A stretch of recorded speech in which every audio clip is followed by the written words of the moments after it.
Qatar की एक अदालत ने भारतीय नौसेना के 8 पूर्व नौसैनिकों को मौत की सजा सुनाई है। इस फैसले से भारत हैरान है, स्तब्ध है, क्योंकि ये फैसला आने के बाद भारतीय एजेंसियां और विदेश मंत्रालय ये कोशिश कर रहा है कि इस पूरे मामले पर कैसे आगे बढ़ा जा सके, क्योंकि जिस तरह से 1 साल पहले यानी अगस्त 2022 में इन सभी को गिरफ्तार किया गया था। ये सभी 8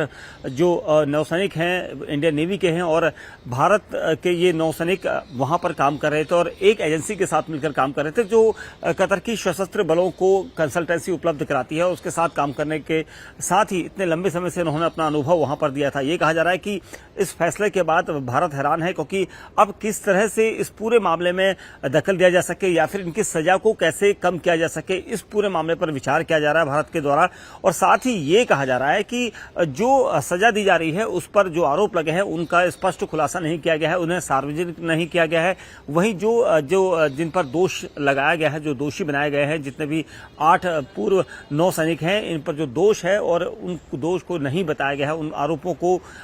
का खुलासा उनके परिवार के सामने भी नहीं किया गया है कि किस तरह के आरोप लगे हैं। हालांकि सूत्र ये बता रहे हैं कि इस पूरे मामले में उन पर जासूसी का आरोप है कि उन्होंने जासूसी की है, जिसके बाद कतर की जो अदालत है उसने इस पूरे मामले पर कई बार सुनवाई की है और सुनवाई के बाद एक बड़ा फैसला इसमें दिया है कि 8 जो नौसैनिक हैं, पूर्व नौसैनिक हैं, उन सभी को फांसी की सजा दी गई है। इस फैसले के बाद खुद परिवार परेशान है। ये भी दावा किया जा रहा है एजेंसियों की तरफ से कि जो अब तक का पूरा घटनाक्रम आया था, इस पूरे मामले में जब जांच की गई है तो ये सबूत उनके पास ऐसे हैं जिसके आधार पर ये पूरा फैसला लिया गया है। हालांकि भारत भी हैरान है, क्योंकि भारत के लोग हैरान हैं और सोचने समझने के लिए यहाँ पर समय दिया गया है। लेकिन ये कहा जा रहा है कि अब विदेश मंत्रालय इस पूरे मामले पर नजर बनाए हुए है और ये कोशिश की जा रही है कि कैसे कतर का जो कानून है उस पर कैसे वहां पर इस पूरे मामले को आगे रखा जाए। हालांकि ये संवैधानिक पीठ का अभी इस पर फैसला आना बाकी है, ये कहा जा रहा है। लेकिन जो फैसला आया है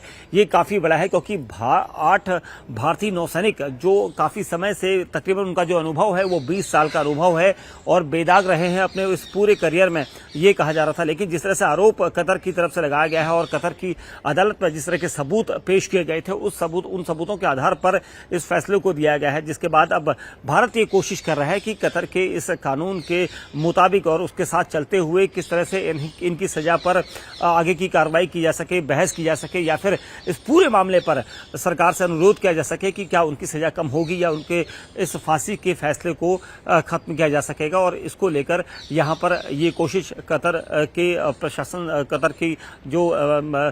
सरकार है उससे बात करने की यहाँ पर कोशिश की जा रही है।